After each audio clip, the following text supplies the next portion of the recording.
perdu son héritage. Il n'a pas perdu son héritage. Perdu, ça veut dire que ça s'est égaré quelque part. Il a mangé son héritage. Il a pensé que chaque fois qu'il mangeait 1000 francs, ça devenait 5000. Voilà. Donc quand il a fini, il a regardé, ses propres capacités ne pouvaient pas le permettre de reproduire son héritage. Il est reparti chez son père. Et quand son père l'a accepté, son père savait que l'héritage avait été divisé en 3 ou en 4 ou même en 5. Il savait que le fils allait forcément échouer puisqu'il connaissait les compétences de son fils. Et quand le fils est revenu, il a accueilli son fils à bras ouverts, lui dit viens, c'est pas un problème. Au moins tu allais apprendre une leçon de vie. Le frère, le grand frère s'est fâché parce que le grand frère se disait il reste une part d'héritage, c'est ma part. Donc je serai encore obligé de partager avec le gaspilleur. Or le père dans sa vision savait qu'il ne pouvait pas tout donner. Voilà, donc tout comme tu es là, je ne peux pas prendre 10 millions et te donner. Je sais que dans un mois tu vas revenir, tu vas dire tu n'as plus rien. Ça c'est évident. Voilà, parce qu'on ne t'a pas formé à multiplier les 10 millions. Donc tu vois, tu peux faire une erreur comme ça dans la maison de ton père parce que ton père a eu la vision, il a eu les attentes. Bref, en tout cas, il s'est préparé pour que cela arrive. Sauf si c'était un père irresponsable. Mais tu vas faire la même erreur chez ton pasteur, il va te maudire. Et cette malédiction va rester avec toi jusqu'à la fin de ta vie. Il faut poser la question à Géanzi. Voilà. Géanzi, en fait, si vous regardez, Géanzi n'avait pas tort. Qu'est-ce que Géanzi allait recevoir de Élisée? Presque rien, sauf la triple onction. Donc le gars a commencé à s'assurer. Il n'était pas pour lui très spirituel, donc il a commencé à s'assurer les arrières. Il s'est dit, l'homme riche est arrivé. L'homme, il donne et il ne regarde pas derrière. On va prendre la part, on va sécuriser l'avenir. Mais sauf que cette erreur-là, devant le pasteur, ne pouvait pas passer. Donc, Élisée lui a dit, toi, ton avenir, ta postérité, vous allez avoir la lèpre. Et cette lèpre-là, je ne sais pas c'est resté sur combien de générations. Donc c'est pourquoi je te dis, il y a des erreurs que tu feras. Il ne faut pas les faire à des mauvais endroits devant les mauvaises personnes, ça payera. Ça, c'est comme ça. Mais il y a des erreurs qu'on peut faire. Bon, nul parmi nous n'est parfait. On va prier. Éternel Dieu de grâce, Père, nous te disons merci pour ta grâce, pour ton amour. Père éternel, merci pour ce temps que tu nous accordes entre frères et sœurs. Pendant ce temps d'instruction, Père, parle au cœur de chacun de nous. Touche notre intelligence, touche notre vision. Et toi-même, Seigneur, ajoute ce qui va manquer afin que, Seigneur, par les outils que tu nous donnes, nous puissions arriver vraiment à bien remplir notre ministère. Dans le nom de Jésus, nous avons prié. Amen. Donc je disais que je vais faire un peu l'école du ministère, comme on a eu cette semaine vide. Et j'ai dit comment bien conduire son ministère ou bien comment bien remplir son ministère. Donc on va prendre le passage de Colossiens 4, 17. Et il dit à Archippe, prends garde au ministère que tu as reçu dans le Seigneur afin de bien le remplir. Prends garde au ministère que tu as reçu du Seigneur afin de bien le remplir. Colossiens 4, 17. Et Paul, après ça, après ce conseil qu'il a donné à Archétype, il dit à Timothée, dans 1 Timothée 3, 13, 1 Timothée 3, 13, il dit, car ceux qui remplissent convenablement leur ministère s'acquièrent un rang honorable. Ceux qui remplissent bien leur ministère s'acquièrent un rang honorable. Et il ajoute, et une grande assurance dans la foi en Jésus-Christ. Donc, amen. Donc, ici, les deux lettres sont les lettres de Paul, à deux personnes différentes. Paul dit au frère Archippe, prends garde. Donc, ça veut dire, fais attention à ce que tu as reçu de Dieu. Pourquoi tu dois faire attention? afin que tu puisses bien le faire. Remplir, c'est bien le faire. C'est comme, vous avez l'image, remplir une bouteille, remplir un frigo, remplir quelque chose. Donc il dit, ce que tu reconnais comme étant ton ministère, que tu as reçu du Seigneur, tu as cette obligation de faire attention à bien le remplir. C'est le conseil que Paul dit à Archippe. Et maintenant, il continue, il dit, ceux qui vont, dans Timothée 3, 1 Timothée 3, il dit, ceux qui vont bien remplir leur ministère, ils vont avoir un rang honorable. Voilà. Et aujourd'hui, ceux qui ont bien rempli leur ministère ont un rang honorable. Nous avons mon père, le patriarche Ernest Ouéounou, par exemple. Il est honorable. Nous tous, quand il vient nous voir, nous l'honorons. Et encore nous-mêmes, lui, quand il appelle les pasteurs courent. La dernière conférence où on était, c'était près de 600 pasteurs qui étaient là. Donc, c'est parce qu'il a bien rempli son ministère qu'il est honorable. Quand nous avons le patriarche Sosa, par exemple, qui a plus de 600 églises au Bénin, c'est parce qu'il a bien rempli son ministère que les gens l'honorent. Et nous allons avoir des gens comme Dag Herald Mills, nous avons des gens comme Duncan Williams, pour citer ceux qui sont internationaux. Vous voyez, ils sont honorables. Donc Dieu dit que si tu remplis bien ton ministère, une chose est sûre, l'honneur viendra à toi. C'est pourquoi il a dit, ceux qui remplissent convenablement leur ministère s'acquièrent un rang honorable. Vous savez, il y a dans le ministère, il y a le prophète Samad qui me rappelait un truc que j'avais dit sur une chaîne de télévision. J'avais été invité et j'étais en train de dire que les pasteurs sont plus puissants que les politiciens. Et le journaliste avait voulu me faire beaucoup parler là-dessus. J'ai dit non, pardon. Laissez-moi là où je suis assis. Mais une chose est sûre, c'est que c'est vrai. Vous êtes assis là, ce n'est pas parce que à la fin vous attendez 1000 francs ou 2000. Le contraire, même c'est vous qui allez encore donner. Vous voyez l'étendue de ma puissance.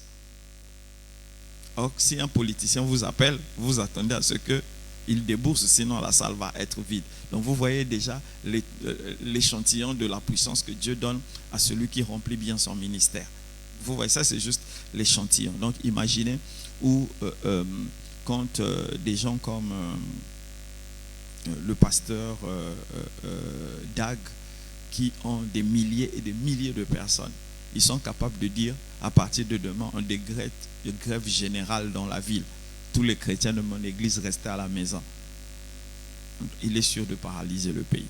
Donc, voilà, c'est le rang honorable. Donc, ça, c'est juste pour vous montrer jusqu'où la puissance que Dieu donne à quelqu'un qui remplit bien son ministère peut aller. Et il ne s'est pas arrêté là. Donc, il ne s'est pas arrêté aux choses matérielles. Il a ajouté la dimension spirituelle et une grande assurance dans la foi en Jésus. Plus tu rempliras mieux ton ministère, plus tu sentiras que Jésus est un roc solide. C'est un ministère bien rempli qui te fait comprendre que Jésus est inébranlable. C'est un ministère bien rempli que tu sais que Jésus t'accompagne. C'est un ministère bien rempli où tu es prêt à te sacrifier comme Étienne parce que ton ministère est bien rempli. En fait, celui qui remplit bien son ministère, c'est celui-là qui peut vous dire, je rencontre Jésus chaque jour. C'est la deuxième partie de ce que Paul était en train de dire à Timothée. Amen. Donc moi, je vais vous donner, ma vision du ministère. Pour moi, le ministère est l'expression externe du don de Dieu et de l'intelligence personnelle. Je répète, ma définition, ma vision, ce n'est pas une définition, mais c'est ma vision. Je dis, pour moi, le ministère, c'est l'extériorisation du don de Dieu et de l'intelligence personnelle. Pourquoi moi je le dis ainsi? Parce que on ne peut pas être bête et avoir un ministère prospère.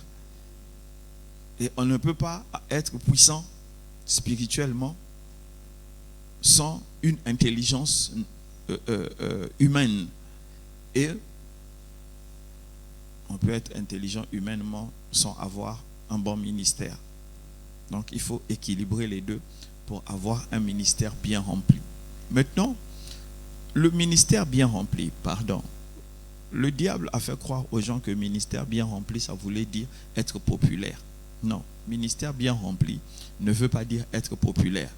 Les gens font la course à la popularité parce que il y a des fils du diable qui ont pris les chaînes de télé et de radio, qui ont dit nous sommes populaires, ça veut dire que nous avons le cutus de Dieu. Je suis désolé. Le bien remplir son ministère ne sera jamais être populaire. Il se pourrait que tu aies la possibilité de devenir populaire. C'est une chose. Et si tu n'as pas aussi la possibilité d'être populaire, c'est aussi une chose. Mais bien remplir son ministère, c'est avoir l'approbation de Dieu dans ce que Dieu t'a demandé de faire.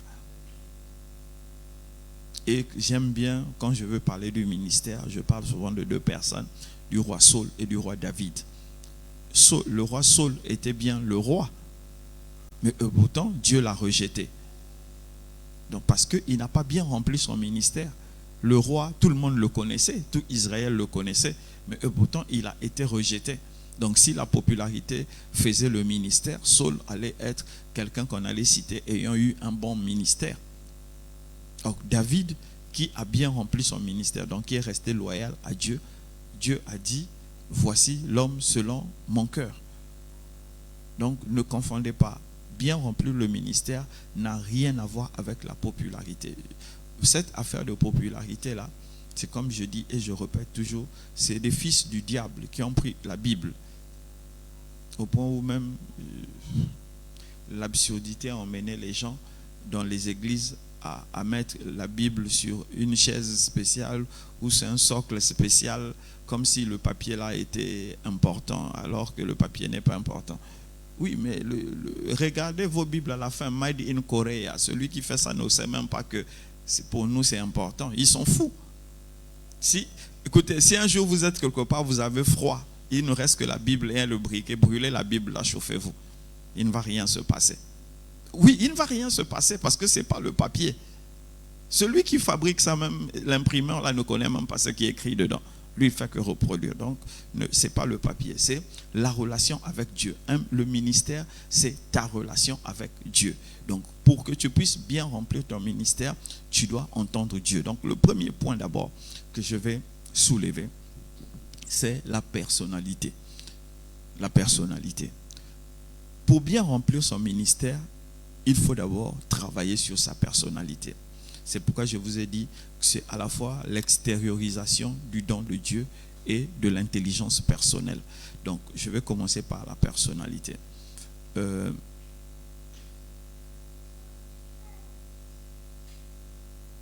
Quand je méditais, pas sur ça, je méditais un peu sur la Bible et je regardais le ministère de Saul. Saul qui porte les t-shirts jaunes. Donc, je regardais le ministère de Saul. Et la Bible dit, quand Samuel a fini de lui parler, Dieu lui a donné un autre cœur. Dieu donne à Saul un autre cœur. Mais en temps normal, si Dieu te donne un autre cœur, ça veut dire que tu as le cœur de l'adorateur. Donc tout ce que Dieu veut que tu fasses, tu vas le faire, puisque c'est Dieu qui t'a donné un autre cœur. Mais nous tous, quand nous avons lu le livre de 1 Samuel, on se rend compte que le gars a échoué. Il est parti d'échec en échec. En fait, c'était peut-être des succès de guerre, des succès devant les humains, mais devant Dieu, il partait d'échec en échec presque. Il passait presque d'échec en échec. Donc, c'est le problème qu'il avait.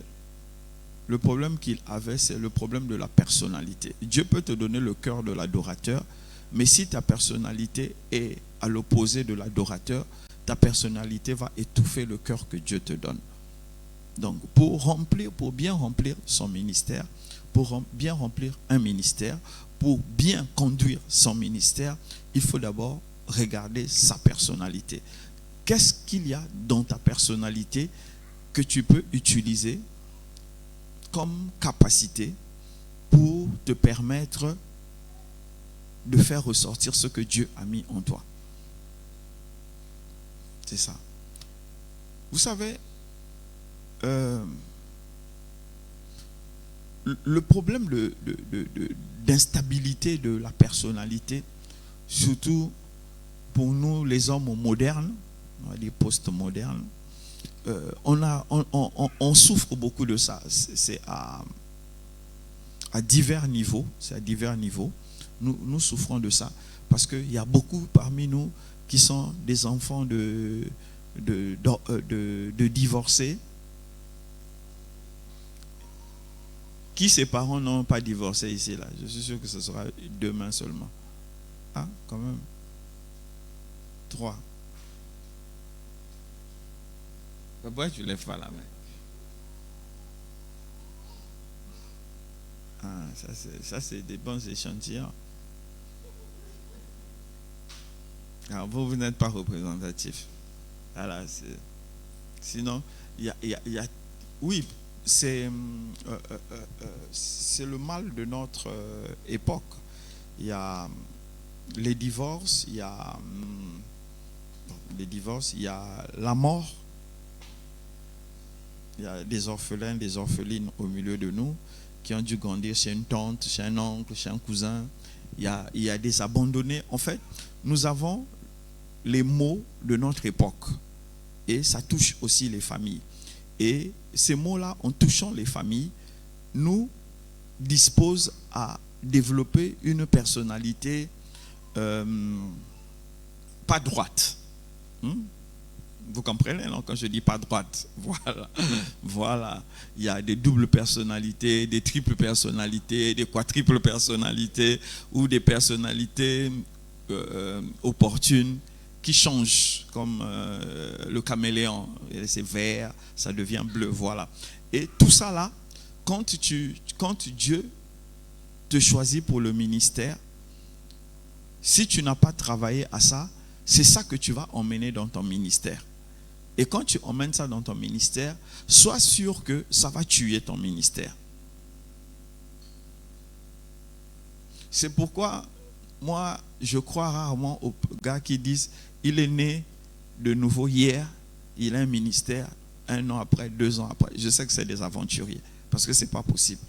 Parce que quand tu vas voir le comportement que tu avais avant de naître de nouveau et le comportement que tu dois avoir après être né de nouveau, ça doit prendre du temps pour que tu puisses te canaliser, que tu puisses travailler à ta personnalité pour que ta personnalité soit le meilleur interface que Dieu puisse avoir. Donc souvent ça prend du temps.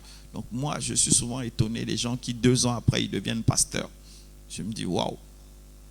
En tout cas chacun a son appel. Mais moi je suis souvent étonné de ce genre de choses.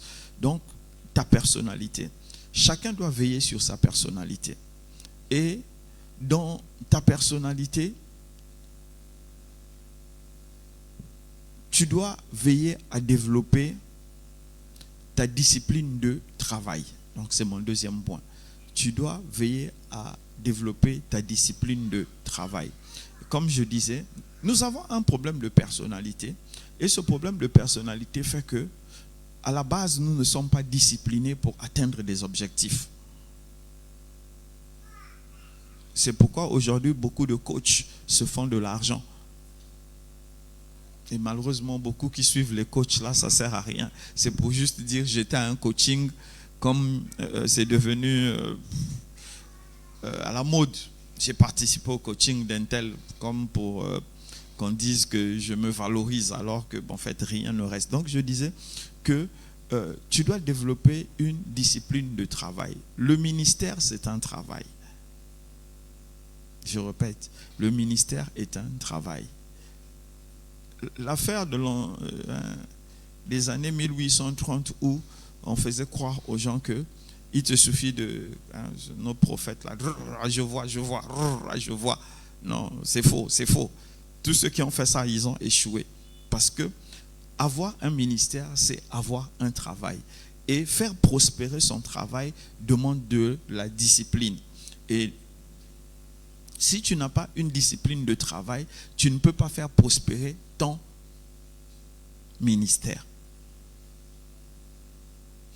Écoutez, je ne peux pas vous dire, voici la discipline de travail. C'est chacun, selon sa sensibilité, développe sa discipline de travail. Ce n'est pas moi, ma méthode qui est la meilleure. La méthode de chacun de nous est la meilleure méthode possible si ça lui permet d'atteindre ses résultats. On peut s'inspirer de ma méthode, mais ma méthode forcément ne va pas te convenir. Vous savez, il y a des gens qui vont vous dire « Ah, rega koto koto, il faut que tu te réveilles à 4h55. Tu commences à prier jusqu'à 6h. C'est l'heure là où Dieu agit. » Mais il y a des gens, il y a des gars comme moi par exemple, je dors à 3h. Tu vas me dire de me réveiller à 5h. Je fais ça comment? Je ne peux pas prier en fait. Qu'on le veuille ou non, je ne peux pas prier. Parce que j'aurai sommeil, je serai fatigué. Donc Dieu ne va pas m'écouter à l'heure là. Parce que j'ai raté l'heure normale. Voilà.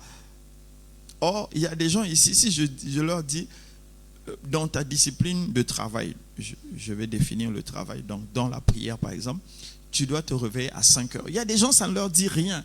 Ils se réveillent à 5h et c'est devenu leur routine. Il y a des gens, ils vont se réveiller à 6h, c'est leur routine. Il y a des gens qui se sentent bien à partir de 17h, 18h, c'est leur routine. Donc, chacun développe sa routine. Chacun développe sa routine. Donc, ta discipline de travail, c'est ta discipline de travail. Pourvu que la discipline que tu t'appliques puisse produire le résultat escompté, le résultat attendu. Amen. Donc, je disais que le ministère est constitué premièrement de la prière. Parce qu'il y a le don, c'est le don de Dieu. C'est d'abord le don de Dieu. Et tu ne peux pas accomplir un ministère sans prière. Sinon, comment tu fais pour écouter Dieu? La deuxième chose, le ministère est accompli par la lecture et la méditation de la parole. Parce qu'il y a des choses que Dieu ne va pas t'enseigner si tu ne lis pas sa parole. C'est comme ça qu'on remplit un ministère. On remplit un ministère en priant. On remplit un ministère en lisant et en méditant la parole de Dieu. Et troisièmement, on remplit un ministère en nourrissant son intelligence. Je vous ai dit, c'est à la fois le don de Dieu et l'intelligence personnelle. Et comment on nourrit son intelligence? En lisant des livres, en suivant des podcasts, bref, en suivant des choses qui éveillent ton intelligence. Moi, je suis surpris que nous avons des ministres de Dieu qui ne peuvent pas discuter de politique. Et encore, le pire dans l'histoire, c'est qu'ils disent la politique est satanique. En fait, voilà, c'est le propre du chrétien. Quand il ne connaît pas quelque chose, il ne comprend pas quelque chose, ou quand ça le dépasse, il dit satanique. C'est comme ça au début des années 2000, on nous avait vendu que Internet est diabolique. Aujourd'hui, tous les pasteurs sont sur Internet. Donc, ça a été sanctifié entre-temps. Voilà. Donc, ne faites pas comme ça. Quand vous ne connaissez pas, vous ne comprenez pas quelque chose, allez chercher. Cherchez. Un serviteur de Dieu. Quand je parle de ministère, c'est pour les serviteurs de Dieu. Un serviteur de Dieu doit avoir une idée sur plusieurs domaines. Parce que tout serviteur de Dieu est appelé à rencontrer des gens dans plusieurs domaines. Vous savez, on peut commencer. Dernièrement, il y a le prophète Onésime qui est venu me voir avec quelqu'un pour parler de l'or. L'or et tout ça. Et j'étais tellement à l'aise dans le sujet, c'est à croire que je vends l'or, que... Non, en fait, c'est parce que il y avait un temps passé où je m'étais intéressé au sujet. Donc, j'ai appris tout sur le sujet. Donc, aujourd'hui, quand tu vas me parler de l'or, de l'extraction de l'or, de tout ça, la vente de l'or, les carats, on leur a même dit qu'il y a une mine qui produit 24 carats. C'est ça, non? Et il dort. 24 carats. Alors que l'or, quand on sort ça de la terre, c'est toujours 24 carats. Maintenant, on ajoute pour diminuer le carat. Par exemple, aux États-Unis, on ne vend pas l'or 24 carats, c'est l'or 18 carats. Donc, on va ajouter soit l'argent, soit, je ne sais pas, du plomb pour baisser la qualité de l'or. Donc, sinon, l'or, quand ça sort de la terre, c'est toujours 24 carats. Donc, c'est la concentration de l'or. Et maintenant, pour baisser l'éclat, on ajoute un autre matériel. Amen. Vous voyez, non? Ça, c'est moi encore. Pasteur, je peux parler de l'or. Vous voulez, on peut encore parler de la médecine. Voilà. Donc, en fait, c'est ça, bien remplir son ministère. C'est pourquoi je vous dis, et je vous répète toujours, je ne comprends pas comment un adulte peut dire « je m'ennuie ». Comment dans un environnement où nous sommes, il y a beaucoup de connaissances, quelqu'un va être là-bas et dire « je m'ennuie ». Comment tu fais ça? Tu as fini d'apprendre tout ce que tu peux apprendre et tu t'ennuies. Donc, si quelqu'un a un ministère, il ne peut pas s'ennuyer. Il ne peut pas s'ennuyer. Fatigué, oui, mais ennuyé, non. Parce que quand tu as fini de prier, tu dois lire ta Bible. Quand tu as fini de lire ta Bible, tu dois chercher des connaissances. Si vous venez maintenant, à cet instant, dans ma chambre, je vous mets ma télé. Vous allez voir, je suis en train de suivre la politique entre les États-Unis, le combat à venir entre les États-Unis et les BRICS. C'est ça que je suis en train de suivre. Ça fait presque une semaine. Tout ce qui est émission sur ce sujet, je suis là-dessus. Parce que je sais qu'il y a des choses à venir. Écoutez, quand vous avez bien lu la Bible, quand vous avez ouvert le livre de Daniel, quand vous avez lu Ésaïe, quand vous avez lu l'Apocalypse, sauf si vous n'avez rien compris, vous êtes obligé de suivre la géopolitique. Parce que ce qui a été prédit dans la Bible est en train de se faire devant nos yeux. Donc tu es obligé de suivre la géopolitique. Donc vous comprenez? Donc ta discipline de travail doit contenir au moins ces trois choses-là. La prière, la lecture et la méditation de la Bible et l'augmentation de ton intelligence personnelle. Amen. Amen. Donc, troisième point, je vais vous parler de la résilience. Comment bien conduire son ministère, mes frères? L'appel de Dieu, comme j'ai entendu des gens dire, oh non, quand Dieu t'appelle, tu n'échoues pas. Ah, tu vas échouer. Tu vas être trahi. Tu vas être abandonné. Tu vas être moqué. Il y a un de mes livres, le prophète Samad, c'était quel livre tu as sorti tout à l'heure? L'heure de l'excellence. J'ai regardé la préface. Et la préface, tu as ça? La préface commençait par réussir sans compromis. C'était réussir sans compromis. Tu seras effacé. Je sais pas, qu'est-ce que j'avais dit déjà?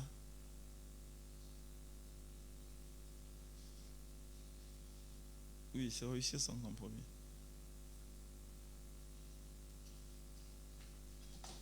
Vraiment. Donnez l'argent, on va reproduire ça. Oui, la meilleure manière de réussir sans compromis est d'accepter de dormir affamé, d'être insulté, méprisé et d'échouer plusieurs fois de suite. Réussir sans compromis. Ah, mais tu n'as plus ça? Pourquoi? Comment? Beaucoup de gens n'ont pas lu ça. Il y a un gars là, il est allé photocopier le livre devant moi. Ah, tu as ça? Ok, d'accord. Voilà, donc, vous voyez, quand j'ai ouvert ça, non, je vous dis, je ne retiens pas mes livres. Il ne faut pas penser que mes livres sont dans ma tête. Quand j'ai dit la meilleure manière de réussir, moi-même j'étais choqué en fait. Quand j'ai lu ça, j'étais choqué. J'ai dit, ce livre-là, si c'était écrit par quelqu'un d'autre, quand je lis comme ça, je ferme, je ne peux plus lire. C'est trop choquant. Merci, prophète. Pourquoi je vous parle de résilience? Parce que si tu as un ministère qui vient de Dieu, tu ne peux pas remplir ce ministère sans Dieu. Et si tu as décidé de remplir ce ministère sans Dieu, ça veut dire que tu dois le remplir sans compromis. Et si tu as décidé de le remplir sans compromis, il faut savoir que si le diable ne place pas quelqu'un devant pour te blesser, Dieu lui-même placera quelqu'un pour te blesser. Si le diable ne place pas quelqu'un pour te chasser, pour te pousser, pour te faire du mal, Dieu lui-même placera ça. Afin que les choses qui sont en toi puissent bouger. Donc, tout ce que vous connaissez là, l'échec, abandon, la faim, les mauvais traitements, tout ce que vous pouvez rencontrer de négatif, doit t'emmener non pas à te déformer, mais à garder la forme que Dieu veut que tu reçoives. Parce que beaucoup de gens ont reçu les ministères. Suivez-moi. S'il vous plaît, suivez-moi. Beaucoup de gens ont reçu des ministères. C'est par manque de résilience qu'ils sont allés signer chez les autres. Tellement ils avaient faim. Ils ont dit, Seigneur, tu m'as appelé, mais les autres ont le pain. Je vais prendre leur pain, en espérant peut-être qu'après ils vont sortir. Alors que les autres ne sont pas bêtes. Quand ils te font signer, tu ne sors plus. Donc, écoutez-moi. Si tu as un ministère, l'humiliation, la famine, il faut savoir que c'est normal. C'est des choses que tu vas rencontrer et tu ne peux pas échapper. Maintenant, si le ministère te vient des hommes, les hommes vont te donner leurs ressources. Mais si ton ministère te vient de Dieu, tu rencontreras des situations qui vont te fortifier et qui vont te donner la forme de Dieu. Mais si tu refuses d'accepter la forme de Dieu, tu auras soit la forme du diable, soit la forme des hommes. C'est pourquoi nous avons besoin de résilience. Et la résilience, on commence à la travailler où? Dans le premier point, la personnalité. Les insultes, les moqueries, tout ce que vous rencontrez, vous devez pouvoir les encaisser sans changer de forme. Sinon, chaque fois que vous allez regarder, amen, dans quelques années ici, là, quand nous allons encore prendre une autre dimension, il y a des gens qui vont vous dire, on m'a vu chez un féticheur. Et il y a des gens qui ne sont pas résilients, qui vont dire, ah, maintenant là, oui, j'ai vu, c'est pourquoi il a acheté la voiture là. Parce que ta personnalité est informe. Donc, chaque chose que tu vas entendre te donne sa forme. Et ça, pour moi, une personne qui n'a pas de résilience, c'est une personne qui a décidé d'échouer.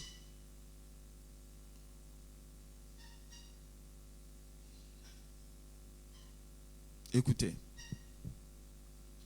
avoir un ministère et dormir affamé, ce n'est pas extraordinaire. Faites attention. Je n'ai pas cité le nom de quelqu'un, mais vous allez remarquer que les gens qui sont devenus spécialistes dans le décontextement de la Bible là, commencent par vous dire, quand j'ai commencé avec Dieu, j'étais maigre. Vous avez vu ma photo de mariage, non? Hein? À la maison, ceux qui sont venus à la maison, vous avez vu ma photo de mariage. Juste était encore même plus gros. Donc, on va dire, non, ça c'était l'époque où j'étais au début du ministère. Maintenant, l'époque où je suis devenu comme ça là, la cheville là, le genou là, la rencontre là, qu'est-ce qui s'est passé? Personne ne sait. Parce qu'en fait, deux fois, Dieu va te garder dans cette forme-là jusqu'à la fin de ton ministère. Parce qu'il sait que s'il te donne le ventre comme moi là, tu risques de te fatiguer. Ok, amen.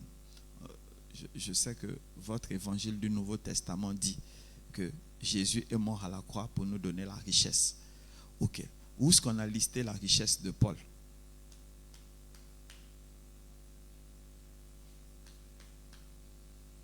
Où est-ce qu'on a listé la richesse de Pierre? Vous comprenez que si c'était important, la richesse matérielle, la Bible aurait listé ça. Parce que ces gars ont compris quelque chose. La richesse spirituelle valait mieux que la richesse matérielle. Maintenant, je ne vous dis pas que tous les ministères vont de pair avec la pauvreté. Si je dis ça, je mens. Ce n'est pas ce que la Bible dit. Mais je dis chaque ministère est unique. Donc, si quelqu'un dans son ministère est en train de grossir, toi, garde ta forme. Il se pourrait que ta forme là va faire que tu entreras au ciel. Peut-être que si tu prends la forme de Péniel, tu iras en enfer. Je n'ai pas dit que la forme de Péniel emmène en enfer, on vous connaît. Voilà. Donc, chaque ministère est exceptionnel, est unique. Et nous avons des échantillons. Le ministère de Timothée ne ressemblait pas au ministère de Paul. Le ministère de Pierre ne ressemblait pas au ministère de Jean. Pierre a bien écrit, il y a 3 livres de Pierre dans la Bible. Mais un seul livre, 2 livres de Jean. Mais le seul livre de Jean, là, le dernier livre de Jean, est tellement puissant qu'il a vu ce que Pierre même, qui était celui qui avait eu la révélation sur l'Église, n'a pas eu, l'Apocalypse. Donc vous comprenez que chaque ministère, chacun remplit son ministère selon ce que Dieu lui a donné. Donc pour que tu restes fidèle à Dieu, tu dois être résilient. Tu ne dois pas être déformé par les efforts, par le travail, par les calomnies. Peu importe ce que tu rencontres, tu dois rester tel que tu es.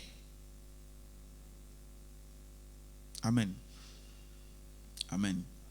Donc, le 4e point, pour que tu conduises bien ton ministère, c'est un point hyper important. C'est le coaching, l'inspiration. L'inspiration. Tu ne peux pas faire quelque chose. Et nous avons, dernièrement, on nous a sorti les photos de Kylian Mbappé avec Ronaldo. Il rêvait d'être comme Ronaldo et il rêvait de jouer au Real. C'est ça, non? Donc, ses sources d'inspiration, c'était Ronaldo et jouer au Real. Donc, tout le travail que ce monsieur a fait était autour de ces inspirations-là. Jouer dans le meilleur club du monde et devenir aussi grand que Cristiano Ronaldo. Ce qu'on appelle le coaching aujourd'hui, l'inspiration. Vous ne pouvez pas avoir un ministère sans avoir une inspiration.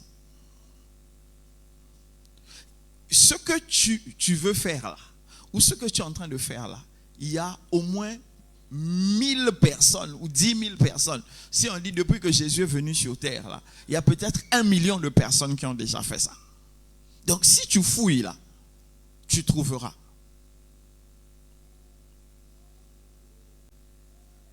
Même si ce que tu vas faire est unique, mais tu auras une inspiration.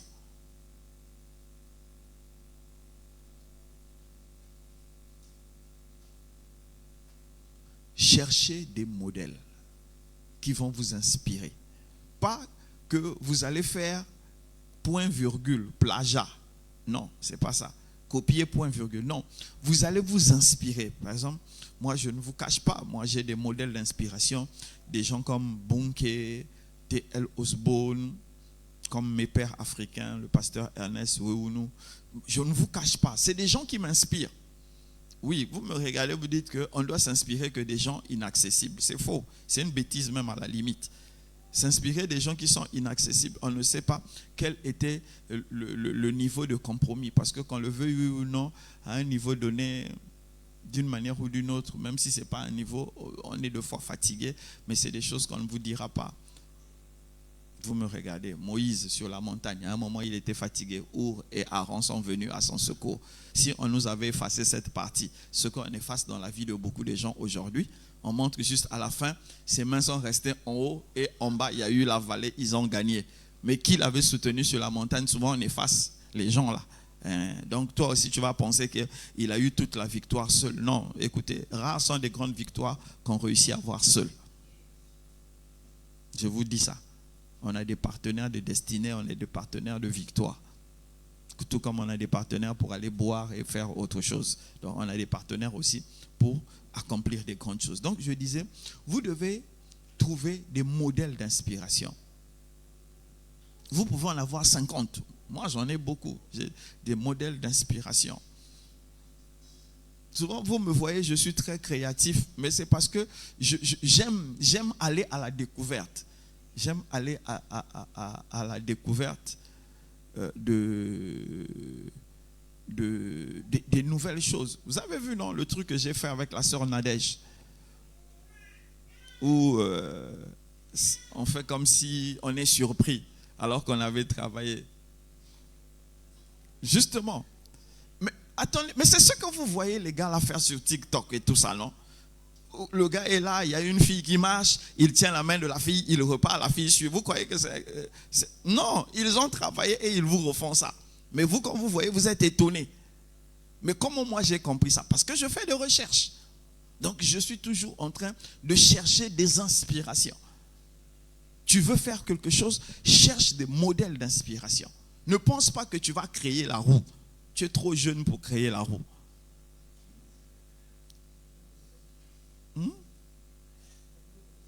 Voilà, dans un monde hyper vieux.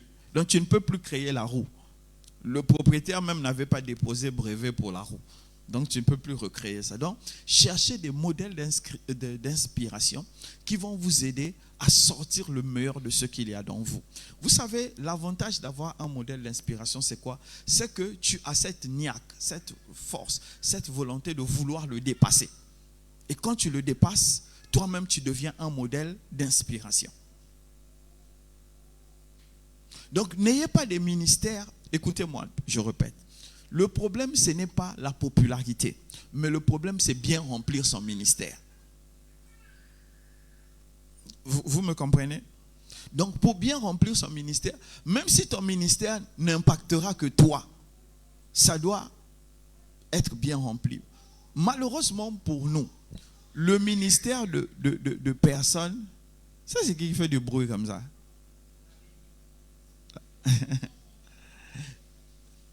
Elle fait beaucoup de bruit comme ça. Tu as beaucoup parlé comme quelqu'un qui est en jaune. Donc, on disait... Donc, je disais que quand vous allez avoir des modèles d'inspiration, vous allez faire mieux que eux. Et vous-même, vous allez devenir des modèles d'inspiration et quelqu'un viendra faire mieux que vous. Et c'est toujours comme ça que le monde a évolué. Ça sera toujours comme ça. Donc, ne vous dites pas que mon ministère va s'arrêter à moi. Écoutez, même si votre ministère n'emmène pas les gens de l'extérieur, votre ministère touchera soit votre femme, soit votre mari, soit vos enfants. C'est déjà des gens. C'est pourquoi je dis que,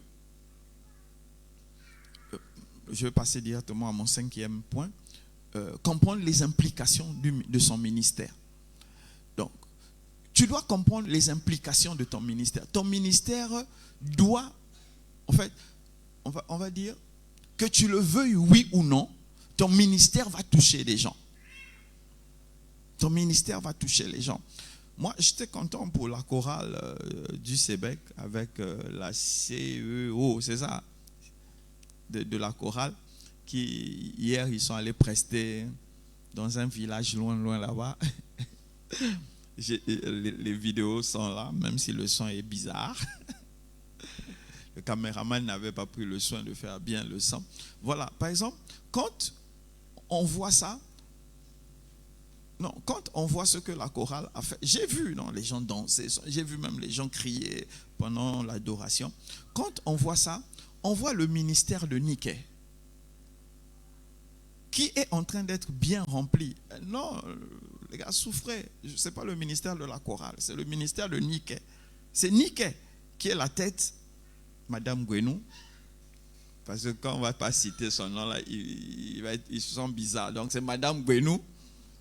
Voilà. C'est son ministère qui est tellement bien rempli que ça impacte. Elle ne savait pas qu'un jour on pouvait l'inviter. Moi, je sais que nous allons faire les carrefours. Nous allons faire, mais avant ça, c'est ce genre d'invitation qui vont venir. Donc, si son ministère n'est pas bien rempli, comment elle va toucher les gens? Donc, vous devez comprendre que il y aura forcément une implication. Votre ministère va toucher les gens. Vous n'allez pas forcément toucher les gens en leur disant Jésus. Par exemple, la chorale n'a pas touché les gens en disant Jésus. Ils ont presté. la prestation a touché les gens. Donc, il se pourrait que ton ministère, tu ne vas dans le lieu où tu travailles, tu ne vas pas dire Jésus. Mais tellement ton ministère t'a rempli que dans ton travail, on sent que tu as un plus. Et les gens sont touchés. Vous savez, il y a des gens de foi, vous ne les avez jamais vus, vous ne les avez jamais rencontrés. Mais quand vous les rencontrez, il y a un élan d'amour, d'affection qui naît.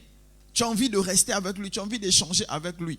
Il y a des gens, tu as échangé avec lui 2 minutes, tu as juste une envie de disparaître. Mais il y a des gens, quand tu échanges avec eux, c'est comme si tu les connaissais il y a longtemps. C'est parce que leur être impacte. Et tout ministère impacte. Maintenant, ça dépend de toi, quel type d'impact tu veux porter. L'impact dépendra toujours de toi.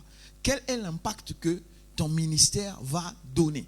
Mais d'une manière ou d'une autre, ton ministère touchera les gens. Donc je dis, écoutez-moi, toute personne parmi nous ici a reçu un ministère. Je vais aller plus loin. Même s'occuper de son foyer est un ministère. Parce que Dieu dit ceci. Il dit, celui qui trouve la bonne femme, c'est quoi? Un don. Comment j'ai défini tout à l'heure le ministère?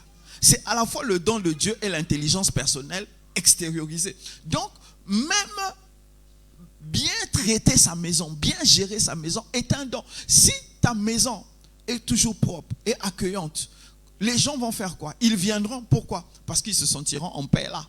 Donc, d'une manière ou d'une autre, tu touches les gens.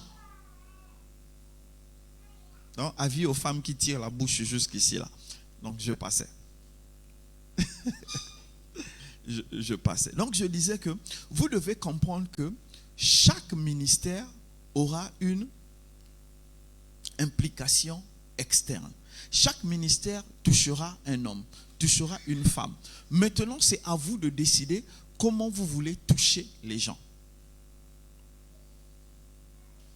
Vous allez toucher les gens, non pas seulement à cause de ce que vous allez dire. Non, c'est pas ce que je voulais dire. Vous allez toucher les gens de la façon que vous allez dire les choses et de la façon que vous allez exprimer les choses. Vous savez, il y a des moments quand on parle, l'attitude parle plus que les mots. Vous êtes d'accord avec moi? Il y a des moments où il n'y a que les mots. Les mots sont tellement puissants que des fois ça brise les murailles qu'il y avait dans la tête ou dans la conscience d'une personne. Je suis bien placé pour en parler.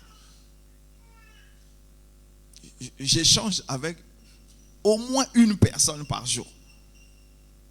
Donc je sais qu'est-ce que je rencontre. Ce n'est pas l'argent que je donne, c'est des mots que je donne. Et je vois l'impact des mots.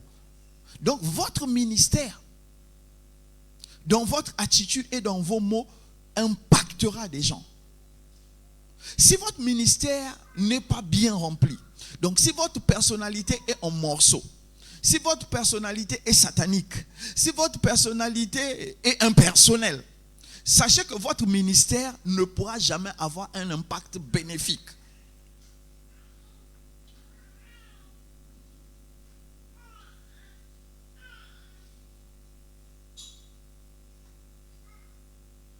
Si vous ne travaillez pas pour faire croître votre ministère, si vous n'avez pas de discipline de travail, votre ministère ne peut pas impacter.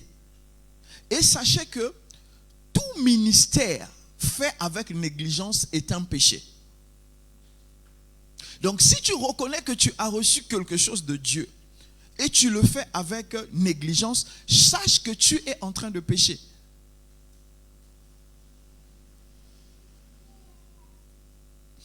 Écoutez, les raisons de se décourager, les raisons de retourner en arrière, les raisons de se relâcher, là où je suis assis là, je peux vous en citer 10. Sans réfléchir, je peux citer 10 qui vont me permettre d'abandonner l'œuvre et de partir pour faire autre chose. Mais, comme je vous ai dit, le ministère bien rempli t'emmène quoi? À marcher chaque jour avec Jésus. Écoutez, amen. Qui se souvient des disciples d'Emmaüs? C'est la vieillesse. C'est la vieillesse qui fait mal au dos. Les disciples d'Emmaüs, ils marchaient. Mais Jésus pouvait les tenir et ils se retrouvaient à Emmaüs. Mais ils ont marché. Écoutez, tu vas être en train de pleurer, Jésus sera en train de marcher à côté de toi pendant que tu pleures.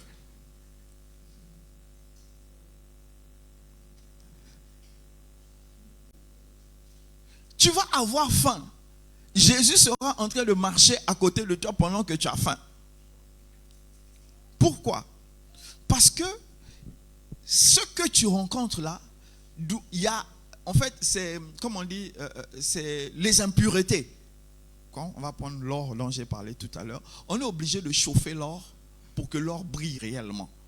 Et à des degrés très élevés pour sortir les impuretés. Donc toutes ces choses-là, ces conditions-là, permettent à l'impureté qui reste encore dans ton âme, dans ton esprit de sortir. Pour que Dieu puisse prendre l'or qui est à l'intérieur, qu'il va façonner, qu'il va donner la forme.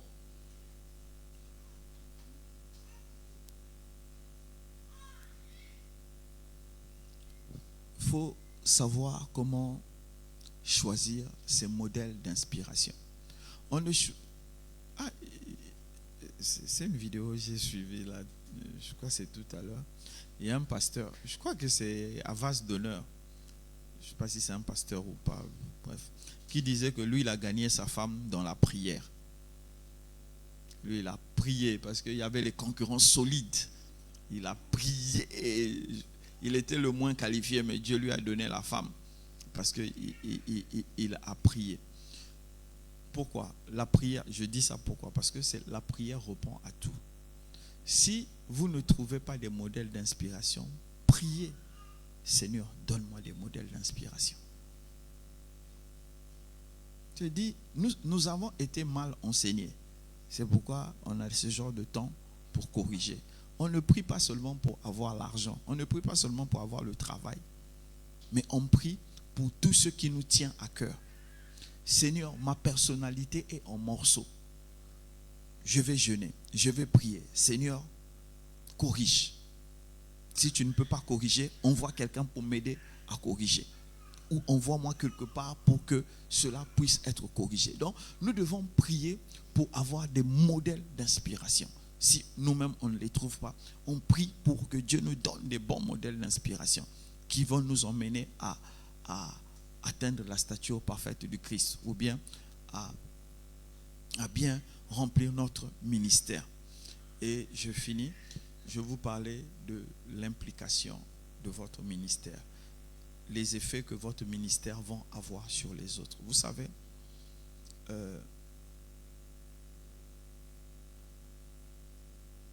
quand tu remplis bien ton ministère, amen. Quand tu remplis bien ton ministère, quand les gens te répondent par l'ingratitude, tu sais que c'est normal. Mais quand tu ne remplis pas bien ton ministère et que les gens te remercient par l'ingratitude, ça crée de la rancune.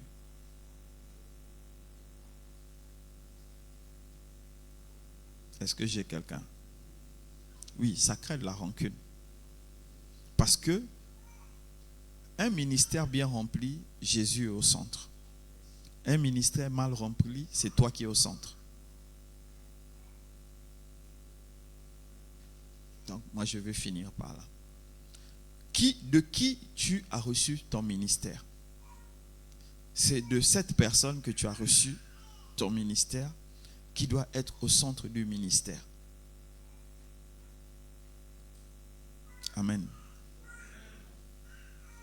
Nous avons mis beaucoup parmi nous au centre de notre ministère nos émotions. Il y a d'autres au centre de notre ministère nos difficultés. Il y a d'autres au centre de notre ministère, notre pauvreté. D'autres, au centre de leur ministère, ils ont mis leurs attentes. Je dis, si le ministère te vient de Jésus, Jésus doit être au centre du ministère. Maintenant, si ton ministère te vient de tes problèmes, dans ce cas, tes problèmes vont être au centre. Mais si ça te vient de Jésus, Jésus doit être au centre. Et tout ministère dans lequel Jésus est au centre, quel que soit ce que le diable fera, quel que soit ce que les hommes vont faire, ça va passer. Pourquoi ça va passer? Parce que pour toi, il est le consolateur. Et la consolation ne devient pas un verset biblique, devient une réalité.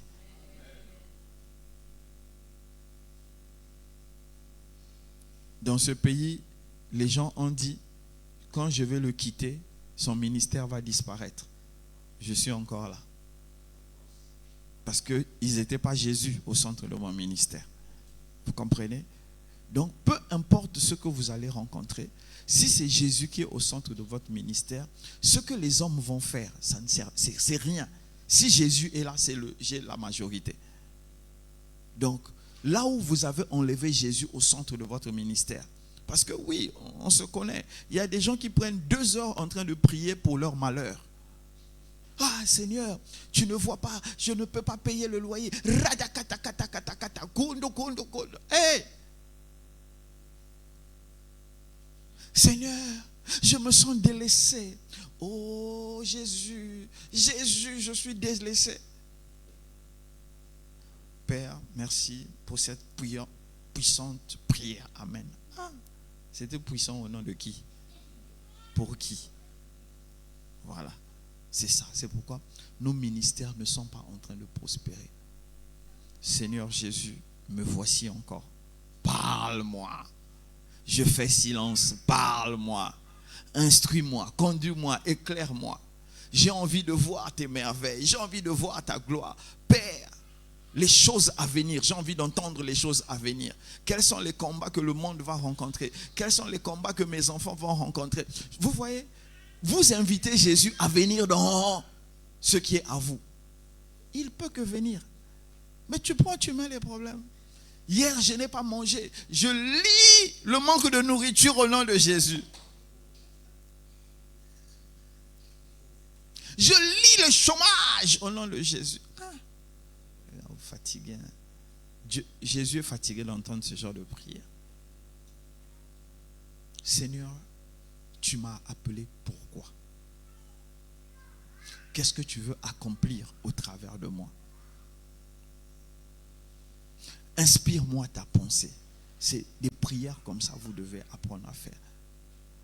Seigneur, parle-moi du ministère que je dois accomplir. Comment je dois l'accomplir? Le Seigneur Jésus a dit, je ne fais que ce que je vois mon Père faire. Toi, tu ne vois pas celui qui t'a appelé au ministère faire. Tu fais quoi dans ce ministère? Amen. Que Dieu nous bénisse. On va prier. Éternel Dieu de grâce, Père, nous te disons merci pour ce temps merveilleux que tu nous as accordé. Père, aucun de nous n'est juste. Et assurément, tout ce que j'ai dit n'était pas juste. Mais Père, que ta parole soit tamisée par la puissance de ton Saint-Esprit. Et que ce qui nous concerne puisse entrer à l'intérieur de nous. Et comme une sémence, puisse grandir et produire des fruits. Père, c'est le ministère que nous avons reçu. Il vient de toi. Arrose-le. Équipe-le. Éclaire-le. Conduis-le et fais-le prospérer. Afin que Père éternel, tout comme tu as mis des gens devant nous pour nous inspirer, que nous aussi à notre tour, nous puissions inspirer des nouvelles générations. Père, merci pour ton amour. Merci pour ta grâce. Dans le nom de Jésus, nous avons prié. Amen. Amen. Amen.